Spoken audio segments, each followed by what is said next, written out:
Кейде біздің ішімізде кедергілер мен шектеулер, яғни блоктар болады. Олар бізді кері тартып, бізді табысқа жетуге кедергі жасайды. Бұл блоктардың түбірі бұрынғы өткен шақта, балалық шақта. Бізде өзіміз туралы теріс, яғни негативті образ қалыптасып қалған.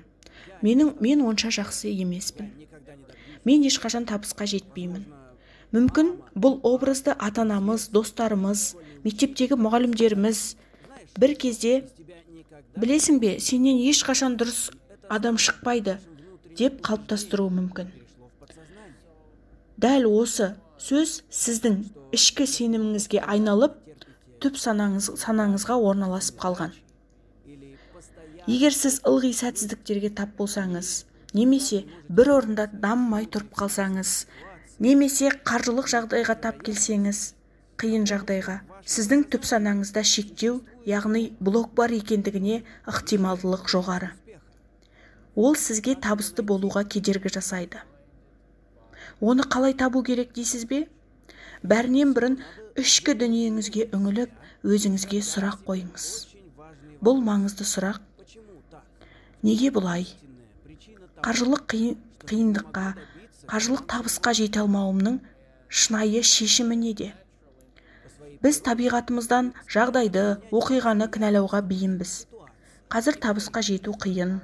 Сіз білесіз ғой, жұмыс орындар қысқаруда, қиын уақыттар, осылай түрлі ақтауларды өзіміздің қаржылық қиындығымыздың себеп етеміз. Қандай да бір мөлшерде бұл шынымен де солай. Бірақ шынайы себебі ылғи өзіміздің ішімізде тығылады. Сондықтан бізге өмірімізде болып жатқан жайттарға жауапкершілік алуымыз керек. Өзімізді кінәлаудың, төмендетудің қажеті жоқ. Біз барлығын қабылдауымыз керек.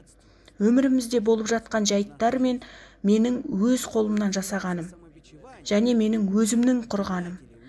Мен өмірімді өзім құрдым, өзім жасадым. Осы арқылы сіз түп санаңызға қайта программалайсыз. Ол үшін мен жақсы адаммын, мен жақсыға лайықты адаммын деп өзіңізге айту керек. Менің мәлімдемелерімнің бірі, менің табысым көп адамға көмектеседі, ал менің сәтсіздігім ешкімге көмектеспейді. Сіз осыған қашан шын ниетіңізбен сенсеңіз, сізде табысқа жетуге шабыт пайда болады. Ол сізді табысқа жетелейді.